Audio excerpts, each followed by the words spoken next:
Pernahkah kalian membayangkan, seorang bos wanita yang dikenal kejam, angkuh, dan hidup bergelimang harta, tiba-tiba harus menangis histeris sambil bersimpuh di lantai tanah sebuah rumah gubuk? Niat hati ingin memecat dan memenjarakan sopir pribadinya karena tuduhan pencurian, sang CEO justru ditampar oleh kenyataan pahit yang meruntuhkan kesombongannya. Apa sebenarnya yang ia lihat di balik pintu rumah reot itu? Dan rahasia besar apa yang disembunyikan oleh sang sopir yang selama ini hanya diam dan menunduk?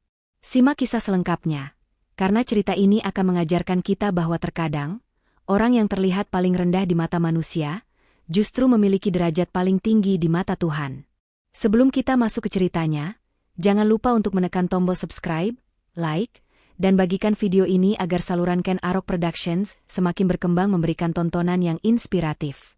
Saya doakan bagi teman-teman yang sudah subscribe dan berkomentar, semoga Tuhan melimpahkan rezeki yang deras seperti air mengalir, diberikan kesehatan jasmani dan rohani, serta kebahagiaan yang tidak putus-putus untuk keluarga kalian. Amin, amin ya robbal alamin. Coba tulis di kolom komentar, dari kota mana saja kalian berasal? Mari kita saling mendoakan agar semua hajat kita dikabulkan oleh Tuhan semesta alam. Selamat mendengarkan. Pagi itu di kawasan elit Jakarta Selatan, suasana di lobi kantor Andara Tech terasa mencekam.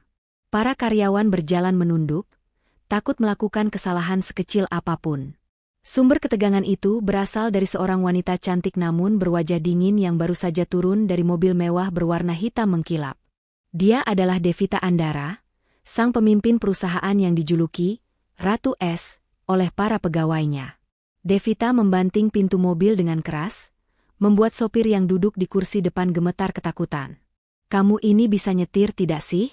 Berapa kali saya bilang, kalau mengerem itu pakai perasaan. Kopi saya sampai tumpah sedikit ditutupnya. Kamu mau ganti rugi baju saya yang harganya puluhan juta ini?" bentak Devita dengan suara melengking yang menggema di area parkir VIP. Sopir parubaya itu hanya bisa menangkupkan tangan memohon ampun. "Maaf, Bu Devita. Tadi ada motor nyelonong, saya kaget. Saya tidak butuh alasan. Pergi ke bagian personalia sekarang, ambil pesangon kamu, dan jangan pernah tunjukkan wajah kamu lagi di depan saya. Kamu saya pecat." Tanpa belas kasihan, Devita melangkah masuk ke gedung pencakar langit itu, meninggalkan sopir ke-10-nya bulan ini yang kehilangan pekerjaan hanya karena masalah pengereman. Di ruangannya yang luas dan dingin, Devita langsung memanggil manajer personalia lewat telepon. Ia tidak peduli betapa pusingnya departemen itu mencari pengganti. Baginya, kesempurnaan adalah harga mati. Ia butuh sopir yang tidak banyak bicara, gesit membelah kemacetan Jakarta, dan tahan banting. Sore harinya, di tengah kepanikan mencari pengganti karena Devita memiliki jadwal rapat penting besok pagi, seorang pria datang melamar. Penampilannya sangat sederhana, mengenakan kemeja putih polos yang agak lusuh namun bersih, serta topi yang menutupi sebagian wajahnya. Namanya Dava Wiguna. Tidak ada aura istimewa dari dirinya, ia terlihat seperti pria biasa yang sedang membutuhkan pekerjaan untuk menyambung hidup. "Saya dengar ibu mencari sopir. Saya hafal jalanan tikus Jakarta dan saya bisa menyetir dengan tenang," ucap Dava dengan nada suara yang rendah dan sopan saat diwawancara singkat oleh Devita di lobi. Devita menatapnya dari ujung kaki hingga ujung kepala dengan tatapan meremehkan. "Jangan cuma omong kosong. Saya mau lihat buktinya sekarang. Antar saya ke pertemuan di Tamrin. Jalanan sekarang sedang macet parah. Kalau sampai kopi saya tumpah setetes saja, atau kita terlambat 1 menit saja, kamu langsung angkat kaki." Dava mengangguk patuh. Ia segera duduk di balik kemudi mobil mewah milik Devita. Dan benar saja, begitu keluar dari gedung, jalanan Jakarta sudah berubah menjadi lautan kendaraan yang semrawut. Bunyi klakson bersahutan di mana-mana. Namun, anehnya, di tangan Dava, mobil besar itu meluncur dengan sangat halus. Dava seolah menari di antara celah kemacetan. Ia tahu kapan harus menyalip, kapan harus melambat, tanpa membuat penumpang di belakang merasa terguncang. Devita yang biasanya sibuk mengomel jika macet, kali ini terdiam. Ia melirik gelas kopinya yang ia letakkan di sandaran tangan. Permukaan air kopi itu tenang, nyaris tidak berguncang. Devita melirik jam tangannya, mereka bahkan tiba 5 menit lebih awal dari jadwal. Untuk pertama kalinya, Devita merasa ada yang berbeda. Sopir ini bukan sopir sembarangan. Oke, kamu saya terima, ucap Devita dingin tanpa menoleh saat turun di lobi gedung pertemuan. Gaji kamu standar, tapi kalau kerjamu bagus ada bonus. Ingat satu hal, Dava. Jangan banyak omong, jangan kepo urusan saya, dan jangan pernah telat. Paham? Paham, Bu. Terima kasih, jawab Dava singkat.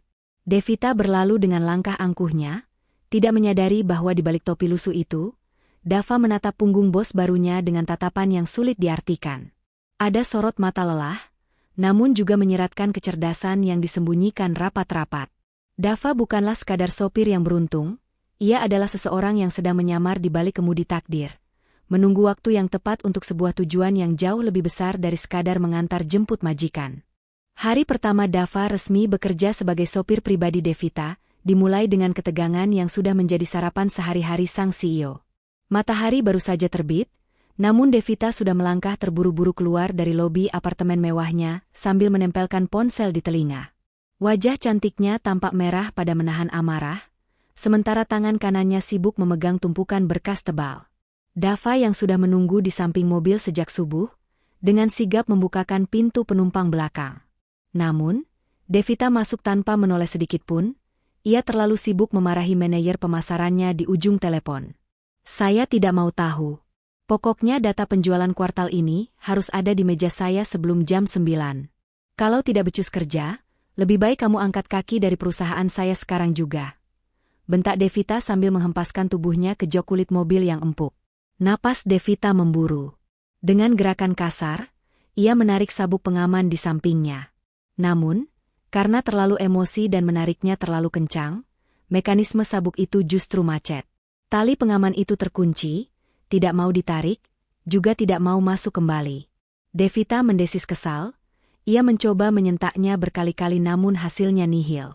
Sabuk itu bergeming seolah menantang kesabarannya yang sudah setipis tisu.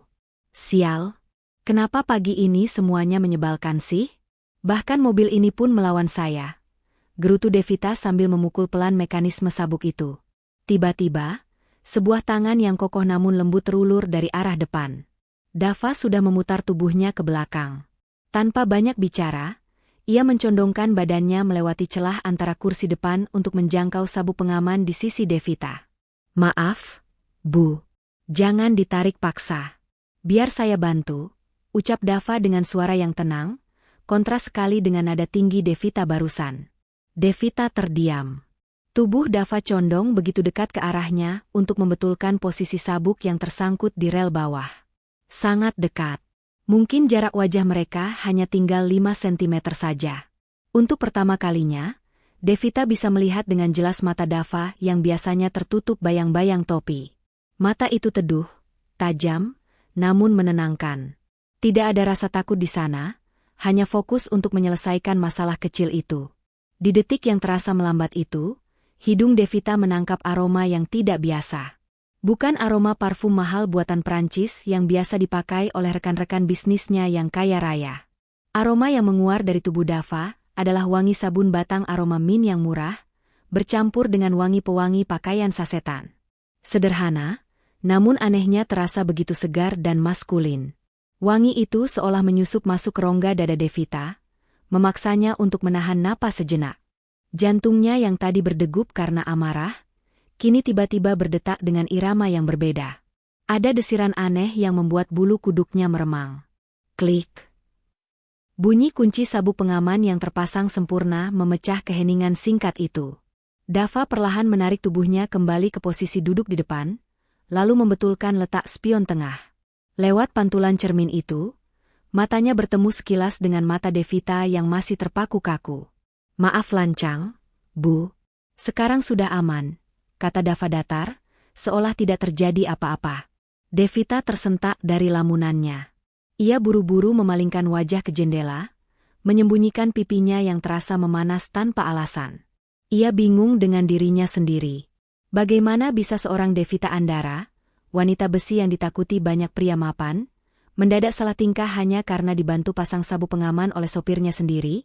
Devita berdeham keras untuk mengusir rasa canggung itu, lalu kembali berpura-pura sibuk dengan ponselnya, meski pikirannya kini tidak lagi sepenuhnya tertuju pada pekerjaan. Ada sesuatu yang mengganggu pikirannya, sebuah percikan kecil yang baru saja menyala di jok belakang mobil itu. Seminggu telah berlalu sejak Dava resmi menjadi sopir pribadi Devita. Dalam waktu singkat itu pula, Dava membuktikan bahwa dirinya bukanlah sekadar pengemudi biasa. Ia seolah memiliki indera keenam. Tanpa perlu diingatkan, Dava sudah menghafal seluruh jadwal kegiatan Devita, rute-rute tercepat untuk menghindari demonstrasi di pusat kota, hingga kapan waktu yang tepat untuk memutar musik klasik agar bosnya bisa beristirahat sejenak di perjalanan. Ia bekerja dalam diam, efisien, dan nyaris tanpa celah, membuat Devita yang perfeksionis mulai kehabisan bahan untuk memarahinya. Siang itu, matahari Jakarta bersinar sangat terik, membakar aspal jalanan Sudirman yang macet total. Di kursi belakang, Devita tampak gelisah. Wajahnya pucat dan keringat dingin mulai membasahi pelipisnya. Sejak pagi buta, ia sudah memimpin 3 rapat berturut-turut tanpa sempat menyentuh sarapan, apalagi makan siang. Perutnya mulai perih melilit minta diisi, namun ego Devita terlalu tinggi untuk mengakui kelemahannya. Ia gengsi jika harus meminta Dava menepikan mobil di minimarket atau warung pinggir jalan hanya untuk membeli roti. Tahan, Devita. Tahan. Jangan sampai kelihatan lemah di depan bawahan. Batin Devita menyemangati dirinya sendiri, meski cacing di perutnya berontak hebat. Suara gemuruh kecil terdengar dari perut Devita.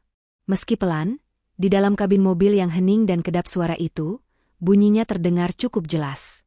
Devita langsung menyilangkan tangan di depan perut, wajahnya merah pada menahan malu. Ia melirik tajam ke arah spion, berdoa semoga Dava tidak mendengarnya.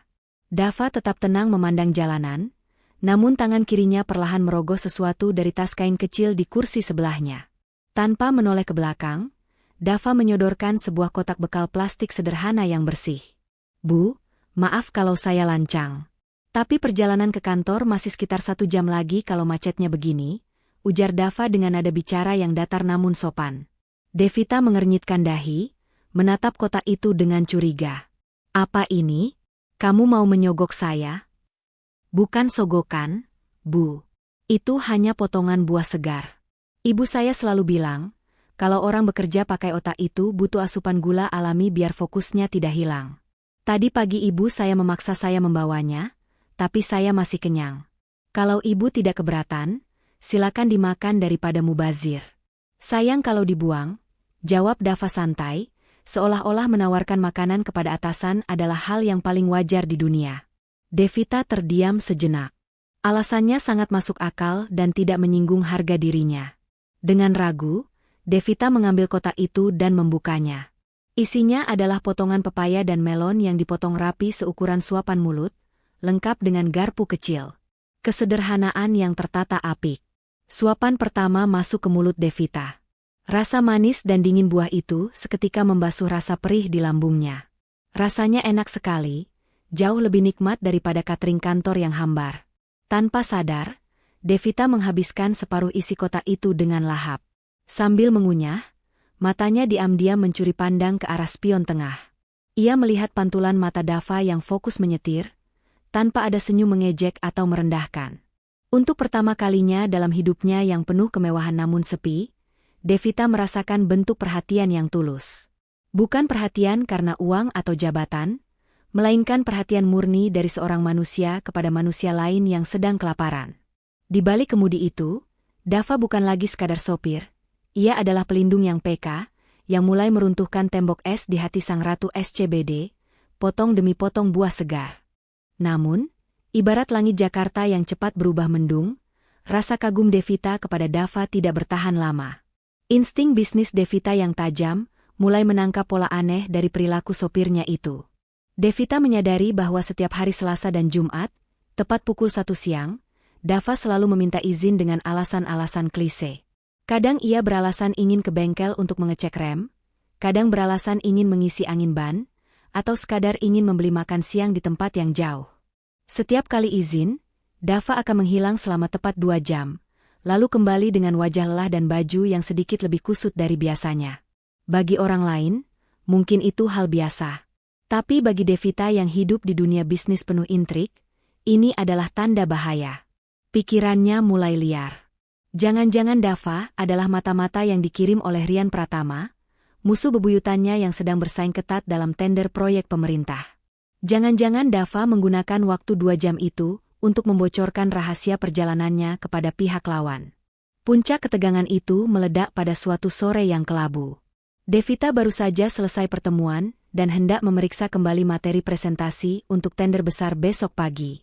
Ia merogoh tas kerjanya, mencari benda paling berharga saat itu, sebuah flash disk emas berhiaskan berlian imitasi yang berisi seluruh data rahasia perusahaan dan strategi harga untuk memenangkan tender.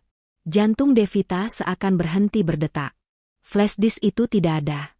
Ia membongkar isi tasnya, menumpahkan semua barang ke jok mobil. Nihil. Keringat dingin mengucur deras. Ia ingat betul benda itu terakhir kali ia pegang saat di dalam mobil pagi tadi. Devita langsung menatap punggung Dava dengan tatapan menyala. Rasa curiga yang dipendamnya selama ini meledak menjadi tuduhan yang menyakitkan. "Berhenti di pinggir jalan sekarang," teriak Devita histeris. Dava kaget dan segera menepikan mobil. Belum sempat ia bertanya, Devita sudah mencercanya. "Mana flash disk saya? Kamu ambilkan? Kamu pasti jual data saya ke Rian Pratama saat kamu izin menghilang tadi siang, kan?" "Mengaku saja." Dava terperanjat. Wajahnya yang tenang berubah tegang. Harga dirinya sebagai laki-laki dan pekerja jujur serasa diinjak-injak. Ia menoleh ke belakang, menatap mata Devita dengan sorot terluka yang dalam. "Demi Tuhan, Bu. Saya tidak pernah menyentuh barang-barang Ibu, apalagi mencurinya. Saya memang orang miskin, tapi saya tidak makan uang haram," jawab Dava dengan suara bergetar menahan emosi. "Alah, jangan drama. Orang miskin seperti kamu akan melakukan apa saja demi uang." Devita tidak mau mendengar. Ia menunjuk wajah Dava dengan telunjuknya yang gemetar karena marah. "Dengar baik-baik, Dava. Saya beri waktu kamu sampai besok pagi. Kalau flash disk itu tidak ada di meja saya besok jam 8 pagi, saya pastikan polisi yang akan menjemput kamu di rumah gubukmu itu. Saya akan pastikan kamu membusuk di penjara." Ancaman itu menggantung di udara, menciptakan jurang pemisah yang lebar dan dingin di antara mereka. Dava hanya diam, menggigit bibir bawahnya kuat-kuat, menelan rasa sakit hati yang perih. Ia kembali menyalakan mesin mobil tanpa membela diri lagi, membiarkan keheningan yang mencekam menemani sisa perjalanan mereka. Keesokan paginya, kekhawatiran Devita terbukti benar.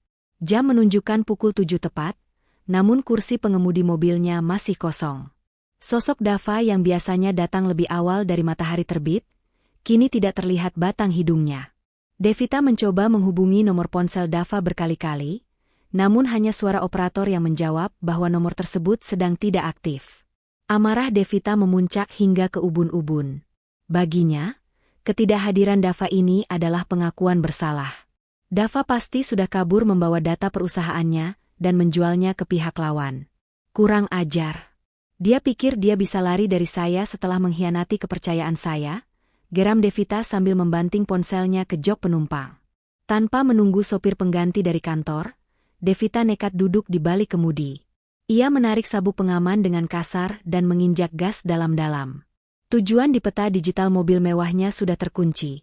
Sebuah alamat di kawasan padat penduduk di pinggiran Jakarta Utara.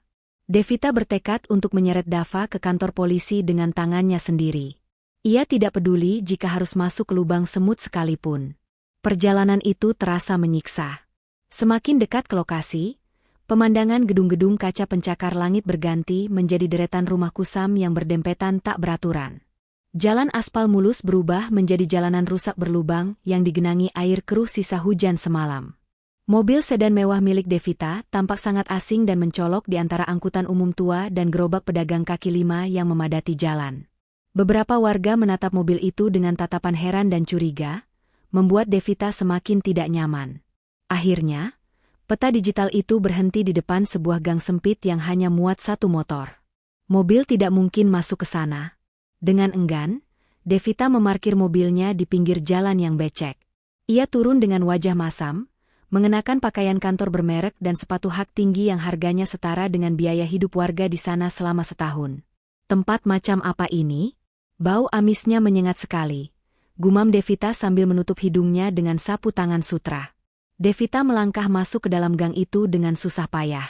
Ia harus berjalan jinjit, melompati genangan air berwarna hitam agar sepatunya tidak kotor, meski percuma saja karena cipratan lumpur tetap mengenai kakinya. Setiap langkah terasa berat dan menjijikkan baginya. Namun, rasa marah yang membara di dadanya mengalahkan rasa jijiknya. Ia bertanya kepada seorang ibu-ibu yang sedang menjemur pakaian, dan ibu itu menunjuk ke arah sebuah rumah petak semi permanen di ujung gang yang kondisinya paling memprihatinkan. Devita berdiri di depan rumah itu. Dindingnya dari tripleks yang sudah lapuk dimakan rayap, atapnya seng berkarat yang ditambal terpal plastik. Pintunya terbuka lebar, seolah penghuninya tidak takut kemalingan, karena memang tidak ada harta yang bisa dicuri. Napas Devita memburu, ia sudah menyiapkan 1000 kata makian untuk Dava. Dengan langkah mantap dan tatapan nyalang, ia melangkah mendekati pintu itu, siap meledakkan amarahnya tanpa ampun. Devita melangkah masuk melewati ambang pintu tanpa permisi. Mulutnya sudah terbuka, siap melontarkan kalimat pemecatan dan ancaman penjara yang paling menyakitkan. Namun, baru satu langkah kakinya memijak lantai semen yang retak dan dingin itu, seluruh amarah yang sudah ia siapkan di ujung lidah mendadak lenyap tak berbekas. Tenggorokannya tercekat, seolah ada tangan tak kasat mata yang meremas pita suaranya, hingga ia tidak bisa mengeluarkan satu suara pun. Pemandangan di depannya bukanlah markas sindikat pencuri data, atau tempat berfoya-foya hasil kejahatan. Apa yang dilihat Devita justru sebuah potret kehidupan yang menampar egonya dengan sangat keras. Di sudut ruangan yang remang-remang dan hanya diterangi lampu bohlam kuning yang redup, ia melihat Dava. Pria itu masih mengenakan kemeja seragam sopir yang sama dengan kemarin, kini tampak kusut dan basah oleh keringat. Dava sedang duduk bersimpu di lantai, memegang mangkuk plastik berisi bubur bayam yang cair. Dengan gerakan yang sangat lembut dan sabar, ia menyuapkan sesendok bubur ke mulut seorang wanita tua yang terbaring lemah di atas kasur tipis tanpa dipan. Wajah wanita itu, Bu Asih, ibu Dava, terlihat begitu pucat, nyaris seputih kertas. Bibirnya pecah-pecah dan matanya cekung, tanda-tanda anemia parah yang menggerogoti tubuh rentanya. Setiap kali menelan, ia meringis pelan, seolah tenaganya sudah habis tak bersisa. Tidak jauh dari mereka, duduk seorang pria parubaya di atas sebuah kursi roda bekas yang rodanya sudah berkarat. Itu Pak Ruslan, ayah Dava. Kakinya yang lumpuh total, membuatnya hanya bisa diam menyaksikan anak laki-lakinya mengurus keluarga sendirian. Tatapan Pak Ruslan kosong namun basah, menyiratkan rasa bersalah karena merasa menjadi beban bagi anaknya. Devita terpaku kaku di tempatnya berdiri. Tas tangan mahalnya yang berharga ratusan juta rupiah tiba-tiba terasa sangat berat di tangannya. Seberat rasa malu yang kini menghantam ulu hatinya. Ia baru sadar, bau amis dan apek yang ia cium sepanjang gang tadi tertutup rapat oleh aroma kasih sayang yang begitu kuat di ruangan sempit ini. Tiba-tiba, Dava yang merasa ada orang lain di ruangan itu menoleh. Matanya membelalak kaget saat melihat sosok bosnya berdiri di ambang pintu dengan wajah syok. Bu Devita? Sedang apa ibu di sini? Tanya Dava dengan suara parau. Nada bicaranya bukan nada takut seperti orang yang tertangkap basah mencuri. Justru, itu adalah nada seorang pria yang harga dirinya runtuh karena kemiskinannya telanjang di depan orang yang paling ia hormati. Dava buru-buru meletakkan mangkuk bubur dan berusaha berdiri menutupi ibunya, seolah ingin melindungi kehormatan keluarganya yang tersisa dari tatapan orang kaya. Maaf tempatnya kotor. Bu, ibu jangan masuk, nanti sepatunya rusak. Lanjut Dava sambil menunduk dalam-dalam. Mendengar itu, jantung Devita rasanya seperti diremas. Di saat dirinya datang dengan niat menghancurkan hidup Dava, pria itu justru masih memikirkan kebersihan sepatu mahal milik bosnya. Seketika itu juga, Devita merasa menjadi manusia paling kerdil di dunia ini. Suasana di dalam rumah peta itu begitu hening dan mencekam. Hanya suara napas berat Bu Asih yang terdengar memecah kesunyian. Devita masih berdiri mematung, lidahnya keluh, tidak tahu harus berbuat apa. Rasa bersalah mulai merambat naik ke dadanya, namun egonya masih berusaha mencari pembenaran. Tapi dia tetap pencuri. Batin Devita mencoba membela diri, meski hatinya mulai ragu. Tiba-tiba, keheningan itu pecah oleh suara langkah kaki yang berlari tergesa-gesa di jalan setapak depan rumah. Mas Dava! Mas Dava! Seorang gadis remaja berseragam SMA dengan tas punggung yang terlihat berat menerobos masuk ke dalam rumah dengan napas terengah-engah. Wajahnya polos, tanpa riasan, namun memancarkan keceriaan yang kontras dengan suasana muram di ruangan itu. Itu adalah Rara, adik bungsu Dava. Di tangannya yang mengepal, ia menggenggam sesuatu yang berkilauan tertimpa cahaya lampu bohlam. Dava menoleh, kaget melihat adiknya pulang lebih cepat. Rara? Kenapa lari-larian begitu? Ada apa? Tanpa menyadari kehadiran Devita yang berdiri kaku di pojok ruangan, Rara langsung menyodorkan benda yang digenggamnya ke arah kakaknya. Benda itu adalah sebuah flash disk berwarna emas dengan hiasan permata imitasi. Benda yang sejak semalam membuat Devita tidak bisa tidur dan hampir memenjarakan Dava. Mas, ini punya bos kamu kan? Tadi pas aku nebeng mobil Mas Dava sampai depan gang sekolah, benda ini jatuh dari tas ibu bos, terus nyelip di sela-sela jok belakang. Untung aku lihat pas mau turun. Maaf ya mas, aku baru sempat pulang sekarang buat kasih ini, soalnya tadi ada pelajaran tambahan. Cerocos Rara dengan polosnya. Dava menerima flash disk itu dengan tangan gemetar. Ia menatap benda kecil itu, lalu beralih menatap wajah Devita. Tidak ada kata-kata yang keluar dari mulut Dava, tapi tatapan matanya seolah berteriak, menyuarakan kebenaran yang selama ini dituduhkan padanya. Devita merasa dunianya runtuh seketika. Lututnya lemas. Ternyata, tuduhannya salah besar. Flash disk itu tidak dicuri, tidak dijual, melainkan terjatuh karena kecerobohannya sendiri. Dan soal saya sering izin setiap jam 1 siang. Dava akhirnya buka suara, nadanya pelan namun tegas, memecah rasa malu Devita yang semakin memuncak. Itu bukan untuk bertemu saingan bisnis ibu. Setiap jam 1, saya harus pulang sebentar untuk memastikan ibu saya minum obat penambah darah dan makan siang. Ibu saya sakit anemia parah, Bu. Kalau telat makan sedikit saja, beliau bisa pingsan dan tidak ada yang bisa mengangkatnya ke tempat tidur, karena bapak lumpuh dan Rara masih sekolah. Dava menarik napas panjang, menahan genangan air di pelupuk matanya. Saya cuma punya waktu istirahat 1 jam, jadi saya harus ngebut pulang pergi demi menyuapi ibu saya. Saya minta maaf kalau itu membuat ibu curiga. Penjelasan itu menghantam dada Devita lebih keras daripada tamparan fisik manapun. Ia menatap Rara yang bingung, menatap Pak Ruslan yang sedih, dan menatap Bu Asih yang lemah. Devita, sang ratu SCBD yang merasa dirinya paling benar, kini sadar bahwa ia hanyalah seorang wanita arogan yang telah menghakimi ketulusan seorang anak yang berbakti. Air mata yang sejak tadi ditahannya, akhirnya jatuh juga membasahi pipi halusnya. Rasa bersalah itu bagaikan ombak besar yang menghantam karang ego Devita, hingga hancur berkeping-keping. Ia tidak sanggup lagi menatap mata Dava yang penuh kejujuran itu. Namun, Devita bukanlah tipe wanita yang hanya diam meratapi kesalahan. Ia adalah seorang eksekutor, seorang pemimpin yang terbiasa mencari solusi instan untuk setiap masalah. Dengan tangan yang masih sedikit gemetar, Devita merogoh saku blazernya dan mengeluarkan ponsel pintarnya. Tanpa meminta persetujuan siapapun, jari-jari lentiknya dengan cepat menekan nomor kontak dokter pribadi langganan keluarganya, seorang spesialis penyakit dalam terbaik di Jakarta. Halo, Dokter Gunawan? Saya butuh Anda sekarang juga. Saya kirim lokasinya, tolong bawa peralatan lengkap dan ambulans VIP. Jangan bertanya siapa pasiennya, lakukan saja. Biaya bukan masalah. Perintah Devita dengan nada tegas yang biasa ia gunakan di ruang rapat. Mendengar itu, Dava tersentak. Ia melangkah maju dan dengan berani menahan tangan Devita yang sedang memegang ponsel. Bu, tolong hentikan, ucap Dava lirih namun tegas. Kami memang orang susah, Bu. Tapi kami masih punya harga diri. Kami tidak butuh belas kasihan atau sedekah dari ibu hanya karena ibu merasa bersalah. Tolong, biarkan kami hidup dengan cara kami sendiri. Devita tertegun. Penolakan itu justru semakin membuatnya sadar betapa tingginya martabat laki-laki di hadapannya ini. Dava lebih memilih menderita dalam diam daripada harus mengemis. Tapi Devita tidak mau kalah. Ia tahu, jika menggunakan pendekatan emosional, Dava pasti akan terus menolak. Maka, otak bisnisnya pun bekerja. Devita mematikan panggilan teleponnya sejenak. Ia melangkah maju, mempersempit jarak di antara mereka.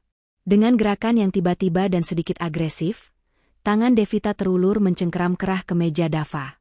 Ia menarik tubuh tegap sopirnya itu hingga wajah mereka sejajar, memaksa Dava menatap langsung ke dalam manik matanya yang kini menyala penuh tekad. Dengar baik-baik, Dava Wiguna. Siapa bilang ini sedekah? Ini bisnis, ucap Devita dengan tatapan tajam yang mengunci. Dava terdiam, bingung dengan tingkah bosnya. Jantungnya berdegup kencang karena kedekatan fisik yang tiba-tiba ini. Kamu itu sopir saya. Nyawa saya ada di tangan kamu setiap hari di jalanan. Lanjut Devita dengan nada yang ditekan penuh penekanan, namun terdengar gemas. Kalau pikiranmu kacau karena memikirkan ibumu yang sakit, konsentrasimu pecah. Kalau kamu tidak fokus, kita bisa kecelakaan, dan saya bisa mati. Jadi, pengobatan ibumu ini adalah investasi perusahaan.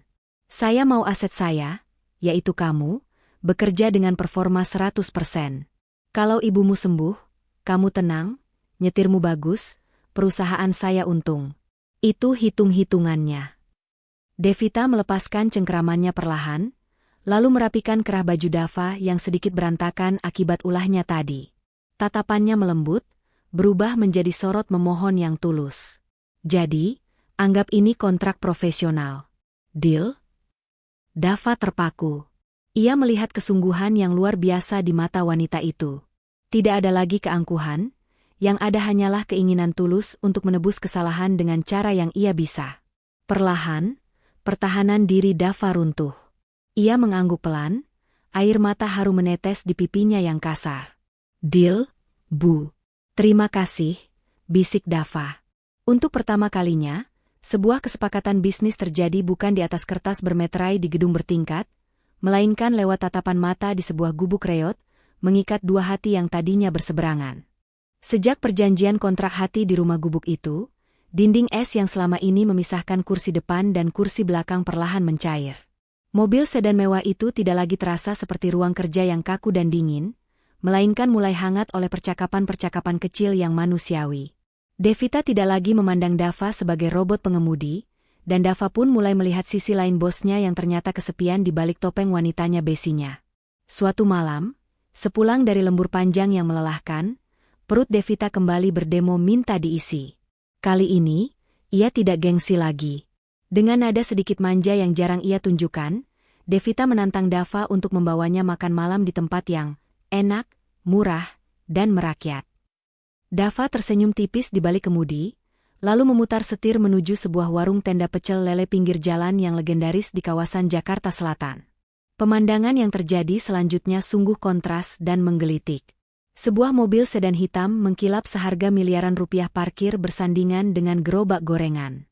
Devita turun dengan setelan blazer mahalnya, lalu dengan canggung duduk di bangku plastik berwarna merah yang sedikit goyang.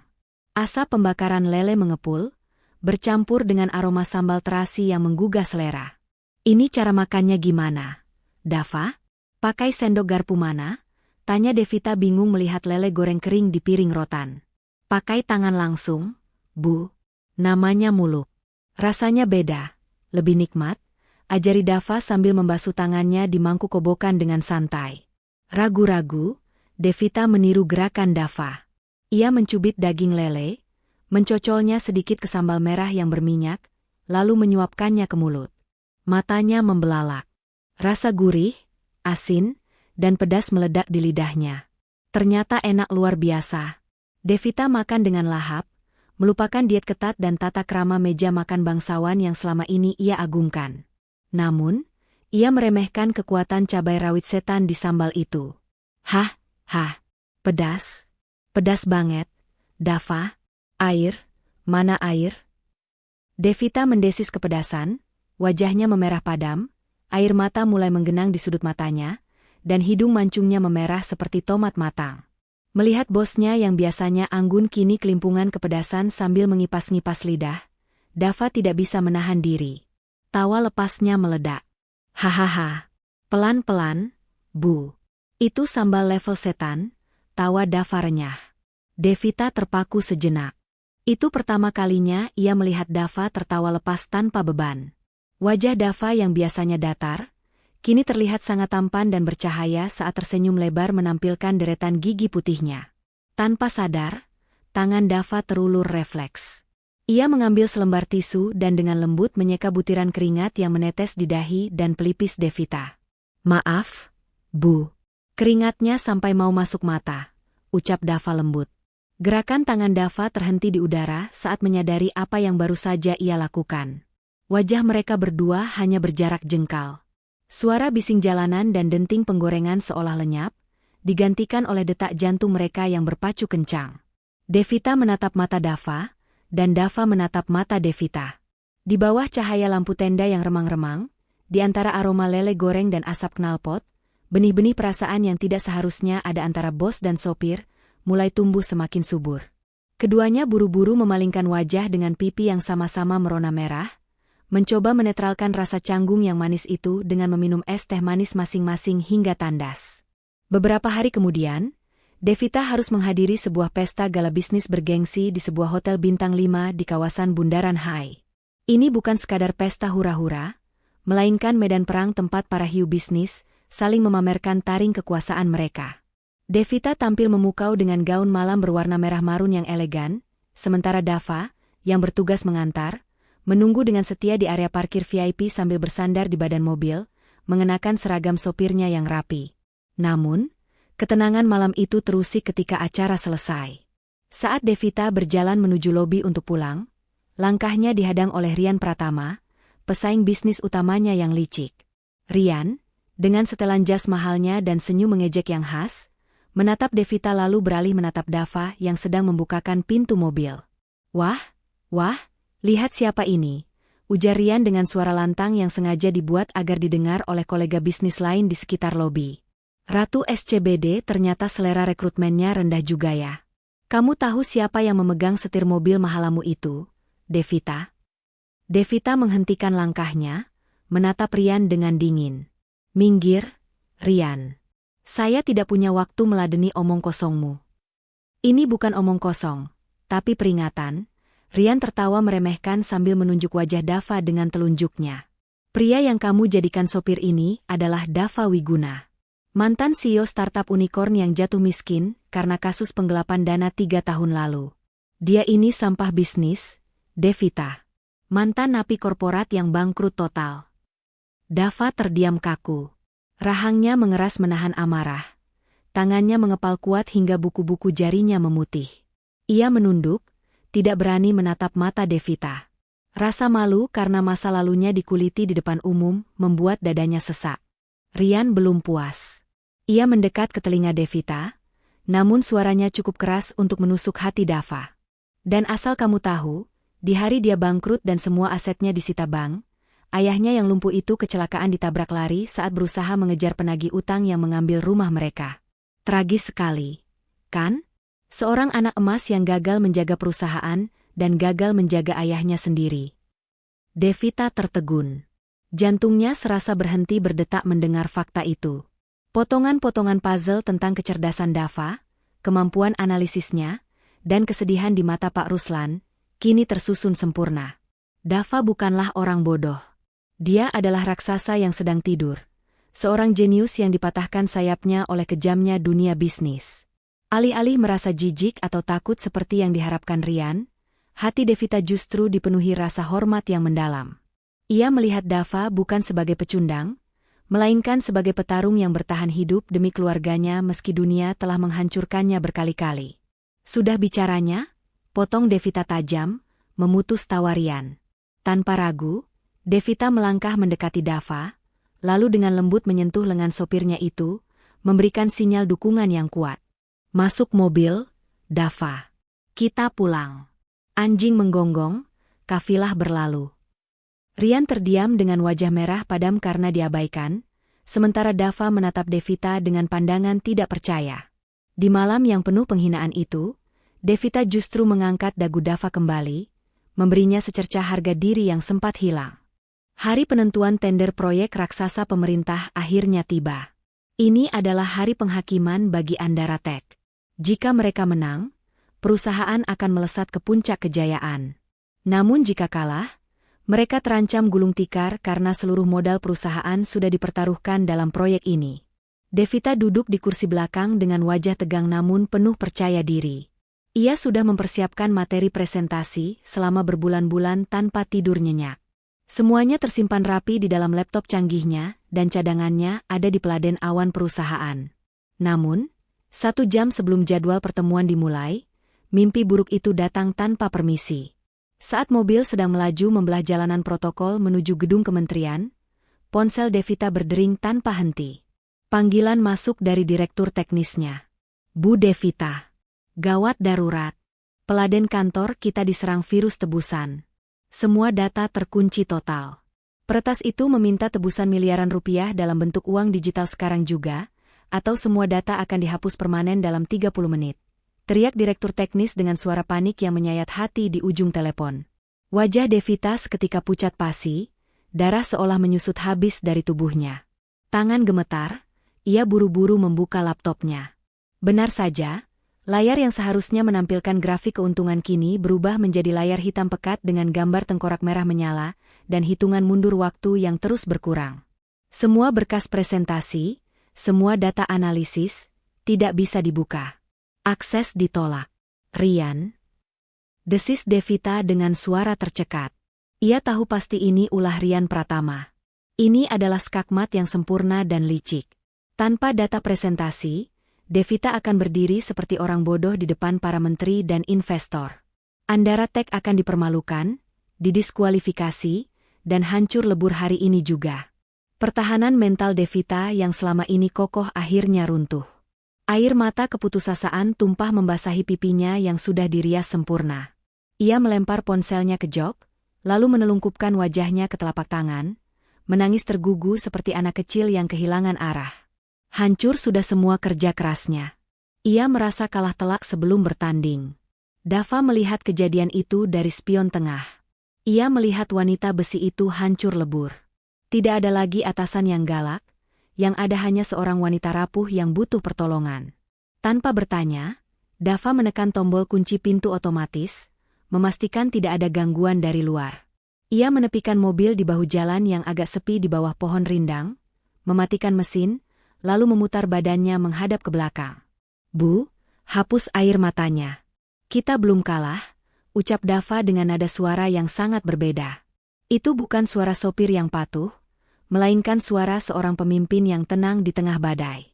Devita mengangkat wajahnya yang basah, matanya merah bengkak menatap Dava dengan pandangan kabur. Kamu tidak mengerti, Dava. Data saya dikunci virus. Saya tidak bisa presentasi. Perusahaan saya tamat.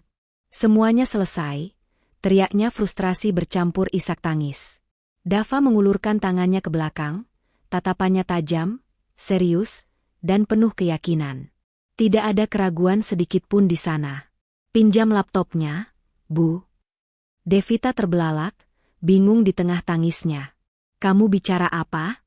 Kamu mau apa dengan laptop saya? Kamu tidak akan mengerti.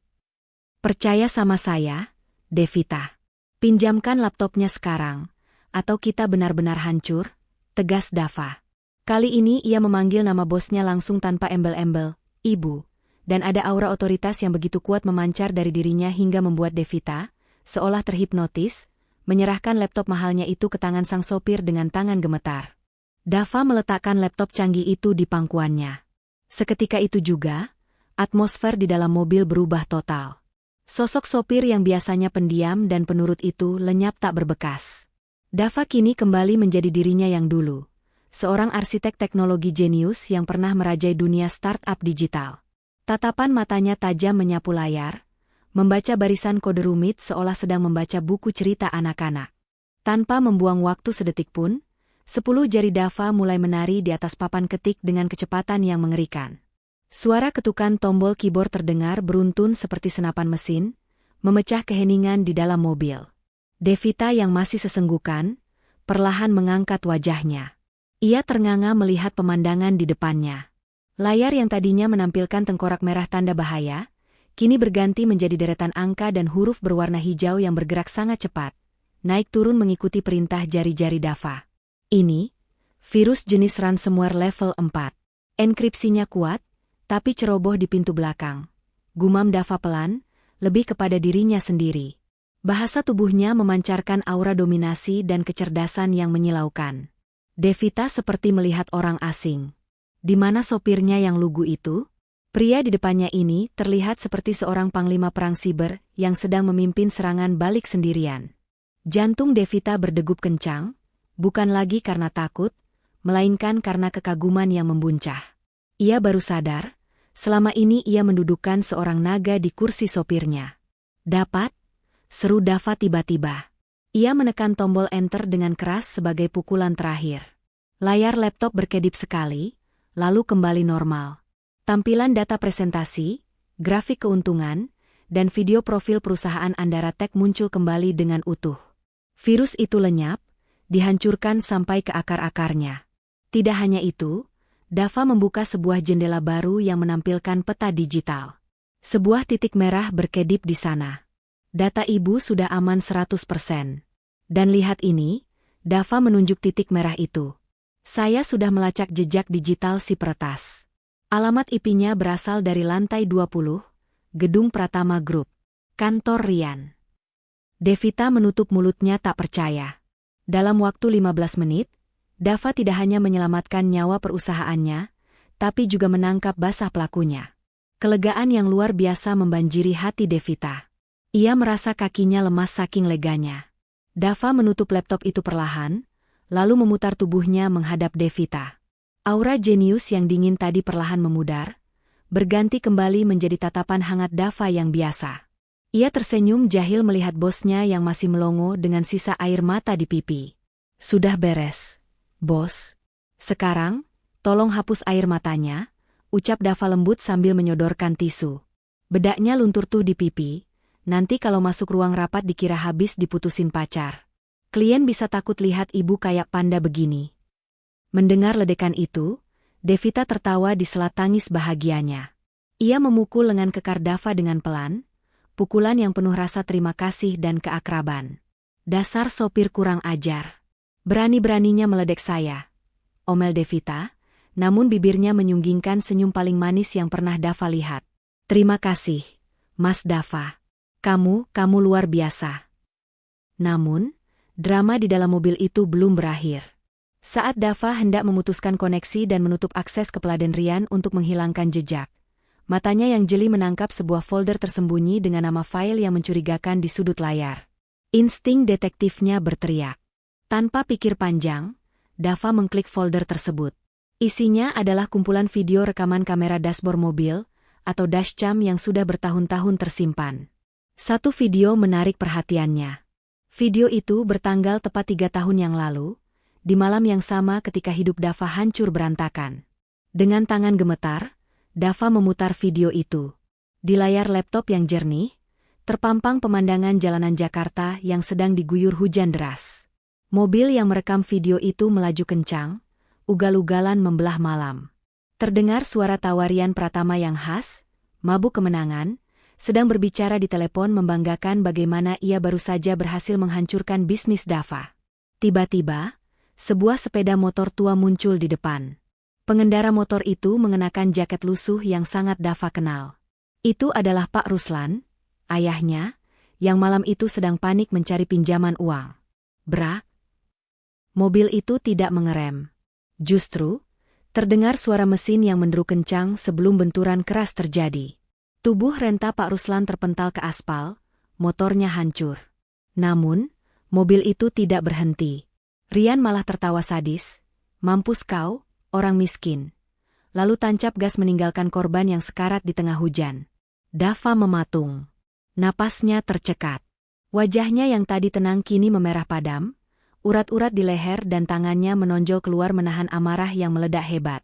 Ternyata, kecelakaan yang membuat ayahnya lumpuh seumur hidup bukanlah kecelakaan biasa. Itu adalah kejahatan terencana. Rian Pratama bukan hanya menghancurkan karirnya, tapi juga merenggut kaki ayahnya. Bajingan. Aku bunuh dia sekarang juga. Raung Dava. Suaranya menggelegar memenuhi kabin mobil. Akal sehat Dava hilang. Ia membanting laptop ke kursi samping, melepas sabuk pengaman dengan kasar, dan hendak membuka pintu mobil. Ia siap menerobos masuk ke gedung kementerian, mencari Rian, dan menghabisisinya dengan tangan kosong, tidak peduli jika ia harus membusuk di penjara setelahnya. Namun, Sebelum Dava sempat melangkah keluar, sepasang lengan melingkar erat di tubuhnya dari arah belakang. Devita, dengan air mata yang kembali mengalir melihat kebenaran mengerikan itu, memeluk Dava sekuat tenaga dari jok belakang. Ia menyandarkan kepalanya di punggung Dava yang bergetar hebat karena emosi. "Jangan, Mas. Jangan," isak Devita di telinga Dava. "Jangan kotori tangan kamu dengan darah orang jahat itu. Kalau kamu memukulnya, kamu yang masuk penjara. Siapa yang akan jaga Bapak? Siapa yang akan urus Ibu dan Rara? Jangan biarkan dia menang 2 kali." Dava terdiam, napasnya masih memburu seperti banteng yang terluka. Devita mempererat pelukannya, menyalurkan ketenangan ke dalam jiwa Dava yang sedang terbakar dendam. "Kita hancurkan dia dengan cara yang elegan. Kita punya buktinya sekarang. Kita bikin dia membusuk di penjara seumur hidup dan kehilangan segalanya. Sama seperti dia membuatmu kehilangan segalanya dulu. Kita lakukan ini bersama-sama, Mas. Aku ada di belakang kamu." Perlahan, tubuh Dava yang kaku mulai melemas. Kata-kata Devita bagaikan air dingin yang menyiram api amarahnya. Dava menunduk, menggenggam tangan Devita yang melingkar di dadanya. Ia sadar, pembalasan terbaik bukanlah kekerasan, melainkan keadilan yang mutlak. Suasana di dalam ruang rapat utama gedung kementerian terasa dingin dan tegang. Di atas panggung, Rian Pratama berdiri dengan senyum penuh kemenangan. Ia baru saja menyelesaikan presentasinya dengan penuh percaya diri. Di hadapan para menteri dan investor asing, Rian tidak henti-hentinya menyindir kompetitornya yang belum juga muncul.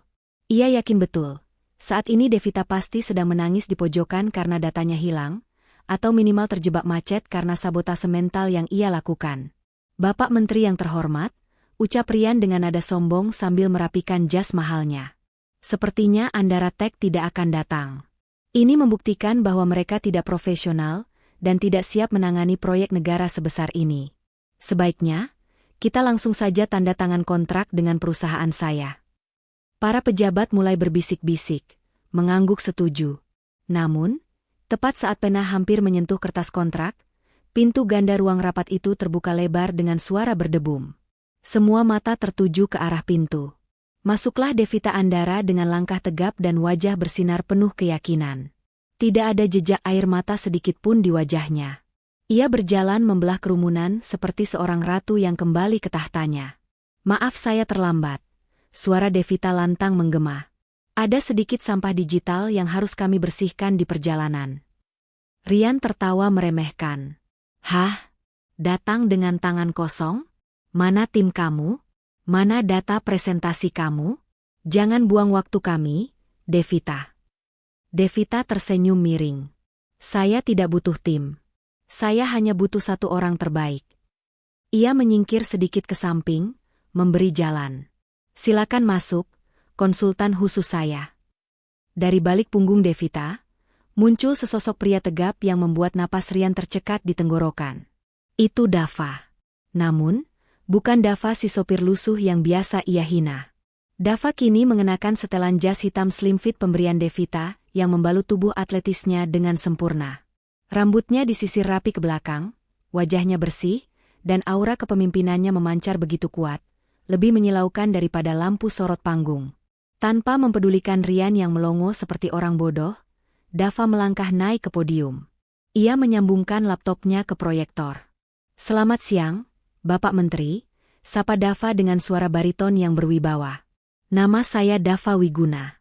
Hari ini, saya tidak hanya akan mempresentasikan solusi teknologi masa depan untuk negara, tapi juga membersihkan hama yang merusak industri ini." Layar besar di belakang Dava menyala. Bukan hanya menampilkan data proyek yang jauh lebih canggih dan efisien daripada milik Rian, tetapi di akhir presentasi, Dava menampilkan halaman bonus. Halaman itu memutar video rekaman dashboard mobil yang menunjukkan tabrak lari ayah Dava, serta log data yang membuktikan bahwa serangan virus ke Pladen Andara Tech berasal dari komputer pribadi Rian. Ruangan itu gempar. Para menteri berdiri kaget. Wajah Rian berubah pucat pasi, kakinya gemetar hebat. Ia mencoba kabur lewat pintu samping, namun 2 petugas keamanan kementerian dengan sigap meringkusnya. "Rian Pratama, Anda kami tahan atas tuduhan percobaan peretasan negara dan tindak pidana tabrak lari," tegas petugas keamanan. Di atas panggung, Dava berdiri tegak menatap musuh masa lalunya diseret keluar seperti pencuri ayam. Rian berteriak-teriak minta ampun, tapi tidak ada yang peduli. Kehormatan Dava telah kembali. Devita menatap Dava dari barisan depan dengan mata berkaca-kaca penuh kebanggaan, dan Dava membalasnya dengan senyuman tipis yang melegakan. Hari ini, kebenaran telah menemukan jalannya sendiri untuk menang. Badai masalah perusahaan sudah berlalu, dan matahari kejayaan kembali bersinar bagi Andara Tech. Nama baik Dava pun sudah bersih sepenuhnya. Tawaran untuk kembali memimpin perusahaan-perusahaan besar mulai berdatangan ke meja Dava. Namun, sore itu, di ruangan kerja Devita yang megah, Dava justru meletakkan sebuah amplop putih di atas meja marmer. Itu adalah surat pengunduran diri atau resign. Tugas saya sudah selesai, Bu Devita. Utang budi saya sudah lunas. Sekarang saatnya saya berdiri di kaki saya sendiri, merintis usaha dari nol lagi. Saya tidak ingin selamanya berlindung di balik bayang-bayang ibu, ucap Dava tegas, lalu berbalik badan meninggalkan ruangan tanpa menunggu jawaban. Devita terpaku. Jantungnya seakan dicabut paksa. Ia baru sadar, selama ini ia tidak hanya membutuhkan Dava sebagai sopir atau penyelamat perusahaan, tapi sebagai separuh jiwanya. Rasa takut kehilangan Dava jauh lebih besar daripada rasa takut kehilangan perusahaannya. Dava, tunggu, teriak Devita. Namun Dava sudah menghilang di balik pintu lift. Devita panik. Ia berlari ke lobi, namun Dava sudah melaju dengan sepeda motor bebek tuanya, membelah kemacetan Jakarta. Tanpa pikir panjang, Devita melompat masuk ke mobil mewahnya. Ia menyetir sendiri, menginjak gas dalam-dalam, menerobos padatnya jalanan protokol demi mengejar cinta sejatinya. Tepat di perempatan lampu merah Tamrin, motor Dava berhenti karena lampu menyala merah. Di belakangnya, mobil Devita mengerem mendadak dengan suara ban berdecit yang nyaring. Devita keluar dari mobil, tidak peduli dengan klakson kendaraan lain yang bising. Ia berlari di aspal panas dengan sepatu hak tingginya, menghampiri Dava yang kaget melihat bosnya nekat turun ke jalanan. Saya tolak surat resign kamu, teriak Devita dengan napas terengah-engah di samping motor Dava. Dava membuka kaca helmnya, menatap Devita bingung. Ibu ini kenapa? Bahaya lari-larian di sini. Pulanglah, Bu. Saya cuma sopir, dan ibu itu ratu. Kita beda dunia. Persetan dengan dunia. Devita menangis, menumpahkan segala gengsinya di tengah jalan raya itu. Saya tidak butuh sopir, Dava. Saya butuh kamu. Saya butuh laki-laki yang bisa menjadi imam saya, yang bisa memarahi saya kalau saya salah, yang menemani saya makan di pinggir jalan. Saya butuh kamu seumur hidup saya. Dava terdiam. Matanya menatap dalam ke mata Devita yang basah. Ia melihat ketulusan yang telanjang di sana. Perlahan, senyum Dava mengembang. Ia turun dari motornya, mengabaikan lampu yang sudah berubah hijau. Gajinya mahal loh, Bu Bos. Harus dibayar pakai hati dan kesetiaan seumur hidup. Sanggup? Tanya Dava jahil. Sanggup. Sangat sanggup. Jawab Devita cepat. Pengendara motor dan mobil di sekitar mereka yang menyaksikan drama itu bersorak ramai, membunyikan klakson panjang sebagai tanda dukungan. Dava tertawa bahagia, lalu dengan lembut ia melepaskan helmnya dan memasangkannya ke kepala Devita. Pakai ini. Kepala calon istri saya tidak boleh kena panas, ucap Dava. Di bawah terik matahari Jakarta dan riuh rendah suara klakson, sebuah kisah cinta yang bermula dari jok belakang mobil, kini menemukan tujuannya yang paling indah. Sejak deklarasi cinta yang menghebohkan di perempatan Tamrin, hubungan antara Devita dan Dava berubah 180 derajat. Mereka sepakat untuk menjalani hubungan ini secara sembunyi-sembunyi alias backstreet di kantor demi menjaga profesionalisme. Namun begitu jam kantor usai, Devita akan langsung meluncur ke rumah sederhana Dava. Mobil mewah seharga miliaran rupiah itu, kini sudah tidak asing lagi parkir di mulut gang sempit. Menjadi pemandangan sore yang ditunggu-tunggu warga sekitar. Sore itu, Devita datang dengan misi khusus. Ia ingin membuktikan kepada Bu Asih bahwa dirinya bukan hanya jago memerintah karyawan, tapi juga bisa menjadi calon menantu idaman yang pandai mengurus dapur. Dengan semangat membara, Devita menggulung lengan kemeja sutranya dan memakai celemek kumal milik Bu Asih. Tenang saja, Bu. Hari ini biar Devita yang masak makan malam spesial buat kita semua. Ibu duduk manis saja, ucap Devita penuh percaya diri sambil memegang pisau dapur dengan gaya yang sedikit kaku. Namun, realita di dapur ternyata jauh lebih kejam daripada rapat direksi. Baru 5 menit beraksi, dapur kecil itu sudah seperti kapal pecah. Devita terlihat bingung membolak-balik bumbu dapur di keranjang bambu. "Bu, ini jahenya kok keras sekali ya? Susah dipotong," tanya Devita sambil menekan pisau sekuat tenaga ke sebuah rimpang. Bu Asi yang duduk memperhatikan hanya tersenyum geli. "Aduh, enduk Devita, itu bukan jahe. Itu lengkuas. Pantas saja keras kalau dipotong begitu." Wajah Devita memerah padam karena malu, tapi ia pantang menyerah. Tantangan berikutnya adalah menggoreng ikan asin. Begitu minyak panas di wajan mulai mendesis, nyali Devita ciut. Ia takut terkena cipratan minyak panas yang bisa merusak kulit mulusnya. Tak kehabisan akal, Devita berlari ke ruang depan dan kembali dengan penampilan yang membuat siapapun akan sakit perut karena tertawa. Ia mengenakan helm full face milik Dava lengkap dengan kaca tertutup, ditambah kacamata hitam yang ia pakai di balik kaca helm. Tangannya memegang sodet panjang seolah sedang memegang tongkat saktinya. "Siap tempur," seru Devita dari balik helm, suaranya terdengar bergema dan lucu.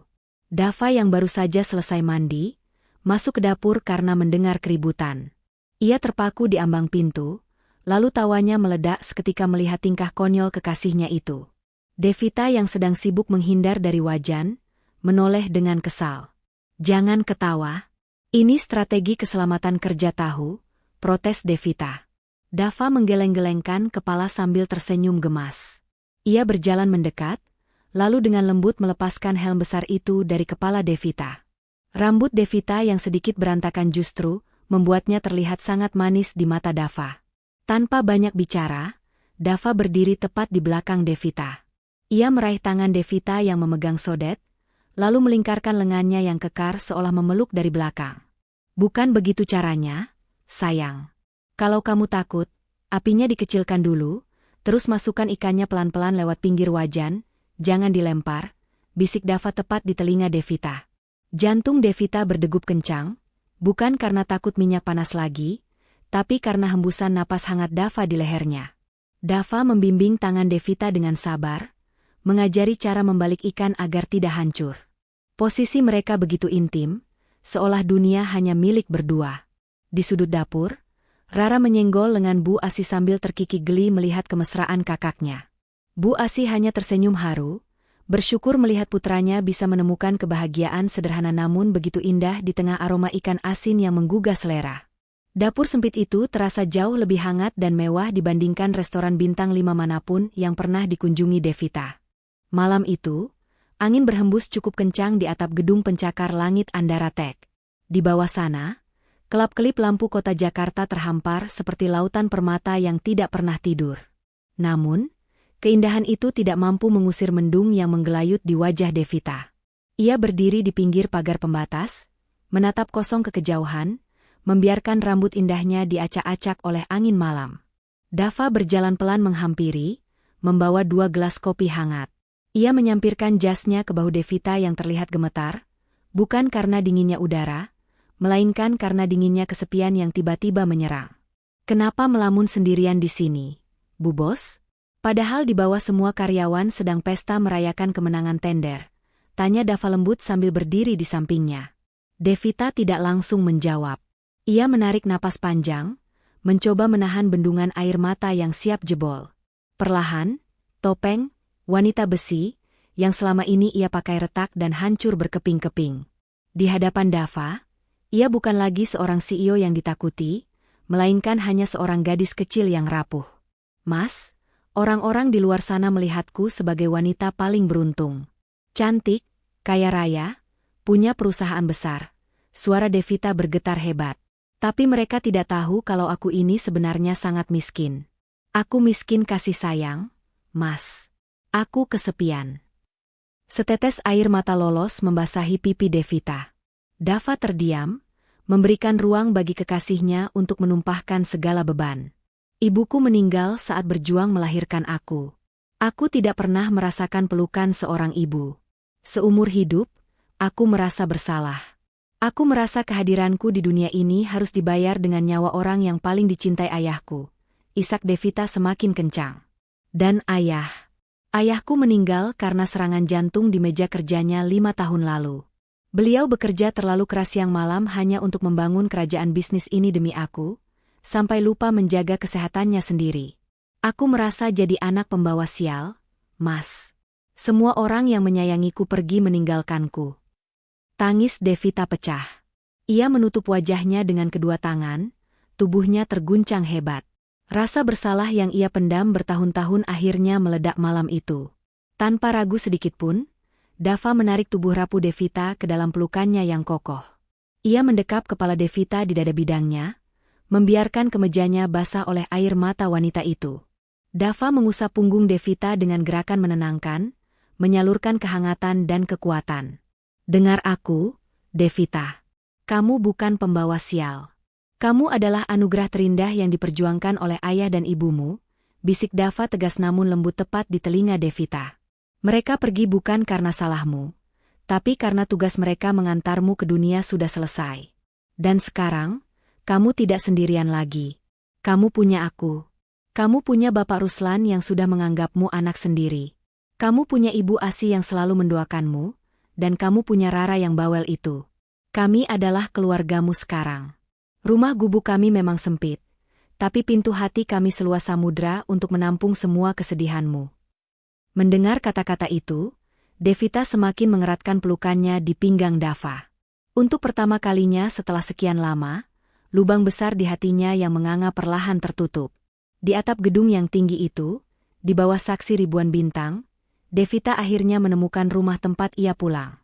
Bukan sebuah bangunan mewah, melainkan sebuah pelukan tulus dari seorang pria sederhana.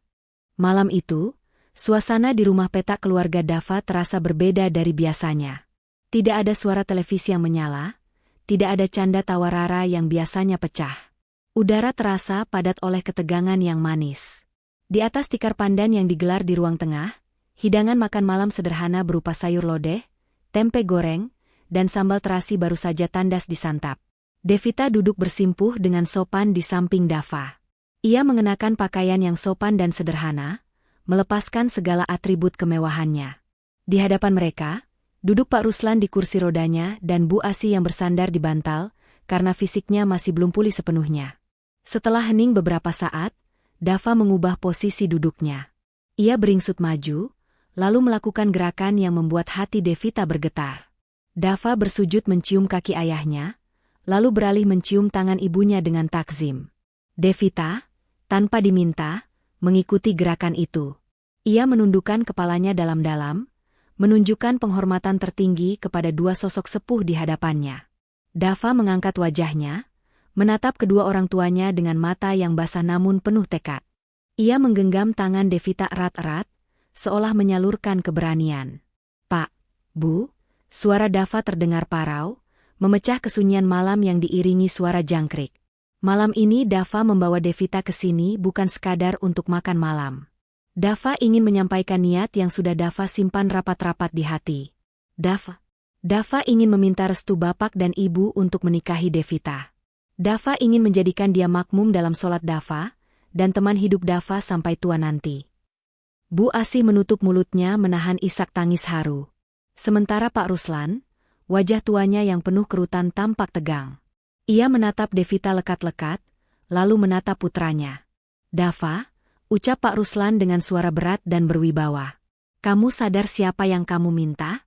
Nak, Devita ini orang besar, orang terpandang. Kita ini cuma orang kecil yang makan hari ini untuk hari ini. Apa kamu yakin bisa membahagiakan dia? Apa kamu tidak takut nanti dia menderita hidup susah sama kita? Devita yang mendengar itu langsung mengangkat wajahnya. Dengan berani namun santun, ia menjawab keraguan calon mertuanya. Pak, tolong jangan bicara seperti itu, ucap Devita dengan air mata mengalir. Harta bisa dicari, Pak. Jabatan bisa hilang kapan saja. Tapi ketulusan hati seperti yang Dava dan keluarga Bapak punya, itu tidak bisa dibeli dengan uang sebanyak apapun. Devita tidak butuh kemewahan lagi. Devita cuma butuh rumah yang hangat, dan Devita menemukannya di sini. Tolong, Pak, izinkan Devita menjadi anak bapak dan ibu.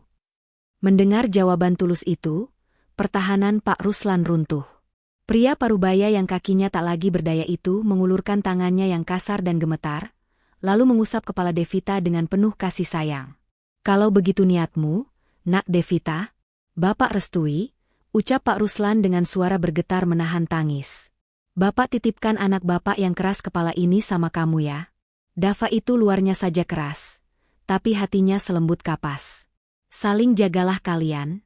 Jadikan pernikahan kalian ibadah." "Alhamdulillah," seru Dava dan Devita bersamaan. Malam itu, di bawah atap seng yang sederhana, dua keluarga yang berbeda latar belakang itu menyatu dalam ikatan doa dan restu. Tangis bahagia pecah, menghapus segala perbedaan kasta dan harta, menyisakan hanya cinta yang murni. Hari yang dinanti-nanti itu akhirnya tiba, sebuah hari bersejarah yang menggemparkan seluruh Jakarta. Pernikahan Devita Andara dan Dava Wiguna bukan sekadar penyatuan dua hati, melainkan penyatuan dua dunia yang selama ini dianggap mustahil untuk bersatu. Sesuai kesepakatan mereka, prosesi akad nikah tidak digelar di gedung mewah bertabur kristal, melainkan di Masjid Al-Ikhlas, sebuah masjid kecil sederhana di kampung tempat tinggal Dava. Pagi itu, gang sempit yang biasanya becek disulap menjadi lorong indah berhiaskan janur kuning. Devita tampil anggun mengenakan kebaya putih sederhana tanpa payet berlebihan, namun aura kecantikannya justru memancar lebih terang daripada saat ia mengenakan gaun desainer mahal. Di hadapan penghulu dan Pak Ruslan yang menjadi wali nikah, Dava menjabat tangan ayah mertuanya, wali hakim perwakilan jika ayah kandung sudah tiada. Dalam konteks ini mungkin wali hakim atau kerabat Devita, namun fokus pada Dava. Dengan suara lantang dan satu tarikan napas yang mantap, Dava mengucapkan kalimat sakral itu. "Saya terima nikah dan kawinnya Devita Andara binti almarhum Bapak Andara dengan mas kawin tersebut dibayar tunai." "Sah?" seru para saksi yang menggema di seluruh ruangan masjid. Air mata Devita menetes saat mencium punggung tangan Dava, imamnya yang sah. Di sudut masjid, warga kampung yang menonton berdesak-desakan ikut menangis haru. Mereka tidak menyangka, tetangga mereka yang santun itu kini bersanding dengan wanita paling berpengaruh di ibu kota. Namun, kejutan sesungguhnya terjadi pada resepsi malam harinya. Pesta digelar di aula besar sebuah hotel bintang 5 di kawasan Jakarta Pusat. Disinilah pemandangan unik yang membuat bulu kuduk merinding terjadi. Tamu undangan yang hadir adalah campuran yang sangat kontras namun indah. Di satu sisi, terlihat para pejabat tinggi, menteri, dan CEO perusahaan multinasional dengan setelan jas mahal. Di sisi lain, hadir tetangga-tetangga Dava, mulai dari tukang bubur, penjaga warung, hingga ibu-ibu pengajian kampung yang mengenakan batik sederhana terbaik mereka. Tidak ada skat VIP, tidak ada pembeda kasta. Devita dan Dava dengan senyum merekah menyalami semua tamu dengan kehangatan yang sama. Terlihat seorang menteri sedang asyik mengobrol akrab dengan Pak RT kampung Dava, sambil menikmati hidangan kambing guling. Rara, adik Dava, berlarian ke sana kemari dengan kebaya lucunya, mengenalkan teman-teman sekolahnya kepada kolega bisnis Devita. Foto-foto pernikahan mereka langsung meledak di media sosial. Warganet menjuluki mereka sebagai pasangan sultan dan rakyat jelata, versi nyata. Kisah cinta mereka menjadi simbol harapan bahwa cinta sejati tidak memandang dompet atau jabatan. Malam itu, di atas pelaminan yang megah, Dava membisikkan sesuatu kepada istri cantiknya. "Terima kasih sudah mau menerima duniaku yang sempit ini, istriku." Devita tersenyum, mengeratkan genggaman tangannya. "Duniaku yang sebenarnya baru saja dimulai bersamamu, suamiku." Itulah puncak kebahagiaan malam itu, sebuah pesta perayaan kemanusiaan di mana cinta berhasil meruntuhkan tembok tebal bernama status sosial. Banyak orang mengira setelah menikah, Devita akan mengubah Dava menjadi sosok pria sosialita yang kaku dan gila hormat. Namun, dugaan itu salah besar. Justru sebaliknya, Davalah yang perlahan mengubah Devita. Di hadapan para karyawan dan klien di kantor, Devita tetaplah sosok Ratu S yang tegas, disiplin, dan tatapannya bisa membuat manajer pemasaran gemetar ketakutan jika target penjualan tidak tercapai. Namun, begitu pintu kantor tertutup dan mereka berdua berada di ruang privat, singa betina yang garang itu seketika berubah menjadi kucing anggora yang sangat manja. Meskipun Dava kini sudah resmi menjabat sebagai direktur operasional di Andara Tech dan memiliki ruangan kerja yang mewah, Ia memiliki kebiasaan unik yang tidak bisa ditinggalkan. Dava seringkali mencuri tugas sopir kantor. Ia lebih suka menyetir sendiri untuk mengantar istrinya ke berbagai pertemuan penting, beralasan bahwa ia tidak percaya pada kemampuan menyetir orang lain untuk membawa belahan jiwanya. Suatu siang yang terik, di area parkir basemen sebuah gedung pencakar langit, mobil mereka sedang menunggu jadwal pertemuan berikutnya yang masih 1 jam lagi. Mesin mobil menyala halus, pendingin udara berhembus menyejukkan kabin yang kedap suara. Devita baru saja selesai berdebat alot dengan klien yang keras kepala. Wajah cantiknya terlihat lelah, urat-urat halus di pelipisnya menegang. Tanpa banyak bicara, Devita melepaskan sepatu hak tingginya yang menyiksa. Ia menggeser duduknya mendekat ke arah Dava yang sedang duduk di jok belakang bersamanya sambil memeriksa berkas di tablet. Dengan gerakan alami, Devita merebahkan tubuhnya, meletakkan kepalanya di atas pangkuan paha Dava yang kokoh. "Mas, bateraiku habis." "Lobet?" rengek Devita sambil membenamkan wajahnya ke perut suaminya, menyembunyikan wajahnya dari cahaya. Suaranya terdengar seperti anak kecil yang kehabisan mainan, jauh sekali dari suara lantang yang tadi ia gunakan di ruang rapat. Dava tersenyum geli melihat tingkah istrinya. Ia meletakkan tablet kerjanya di samping, lalu tangan besarnya mulai bergerak lembut membelai rambut panjang Devita.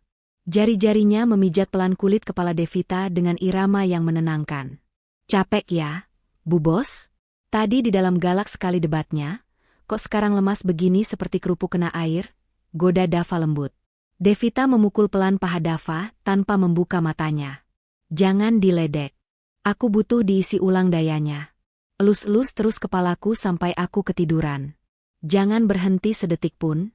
Awas kalau berhenti, nanti gaji mas aku potong," ancam Devita dengan nada manja yang menggemaskan. "Siap laksanakan, Tuan Putri." "Tidurlah, aku jaga di sini," bisik Dava sambil mendaratkan kecupan hangat di kening istrinya. Dalam hitungan menit, napas Devita mulai terdengar teratur, tanda ia sudah terlelap dalam mimpi. Pemandangan itu begitu sederhana namun sangat mahal harganya. Seorang CEO wanita yang ditakuti dan dihormati ribuan orang, kini tidur pulas tanpa pertahanan di pangkuan suaminya, merasa aman dan terlindungi dari segala hiruk-pikuk dunia. Bagi Dava, jabatan direktur hanyalah gelar, namun menjadi tempat istirahat ternyaman bagi Devita adalah pekerjaan utamanya seumur hidup. Waktu berjalan begitu cepat seperti kedipan mata. 3 tahun telah berlalu sejak peristiwa lamaran di lampu merah itu, dan kehidupan keluarga kecil ini telah berubah menjadi lukisan kebahagiaan yang sempurna. Mari kita intip sedikit kehidupan mereka di sebuah rumah asri dengan halaman rumput luas di kawasan tenang Jakarta Selatan. Rumah itu bukanlah istana megah bertingkat yang penuh tangga marmer licin, melainkan sebuah rumah 1 lantai yang didesain khusus dengan lantai landai agar ramah untuk kursi roda. Ini adalah rumah impian yang dibeli Dava murni dari hasil keringat usahanya sendiri merintis bisnis logistik, demi memuliakan ayahnya, Pak Ruslan, agar bisa bergerak bebas menikmati masa tua. Di teras rumah yang sejuk, Bu Asih tampak sedang menikmati teh hangat. Wajah pucat pasi akibat anemia parah yang dulu menghantuinya kini telah sirna, berganti dengan rona merah alami pipi yang sehat dan segar. Perawatan medis rutin dan asupan gizi yang terjamin membuat beliau terlihat jauh lebih muda dan bugar. Di sebelahnya, duduk Rara yang kini sudah bukan lagi anak SMA berseragam putih abu-abu. Ia telah tumbuh menjadi mahasiswi kedokteran yang cerdas.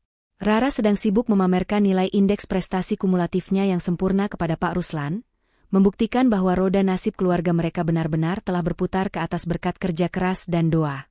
Namun, pemandangan paling indah justru ada di tengah taman.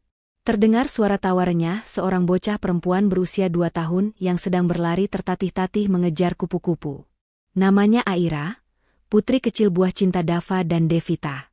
Gadis kecil itu mewarisi mata teduh milik ayahnya dan senyum manis milik ibunya.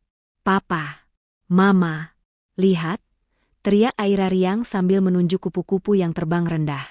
Dava yang sedang memotong rumput dan Devita yang sedang menyiram bunga mawar, serentak menoleh. Dava segera mematikan mesin pemotong rumput, lalu dengan sigap menangkap tubuh mungil putrinya itu, mengangkatnya tinggi-tinggi ke udara hingga Aira terkikik geli. Devita berjalan mendekat, memeluk mereka berdua dari samping, lalu menyandarkan kepalanya di bahu suaminya yang berkeringat namun wangi aroma kebahagiaan. Devita menatap wajah Dava, lalu beralih menatap rumah mereka yang penuh cinta. Ia tersadar, dulu ia mati-matian mencari kebahagiaan di puncak gedung pencakar langit dan tumpukan harta. Namun ternyata kebahagiaan sejati itu justru ia temukan di jok belakang mobilnya sendiri, pada sosok sopir sederhana yang kini menjadi raja di hatinya. Cerita ini mengajarkan kita satu hal penting, sahabat Ken Arok Productions.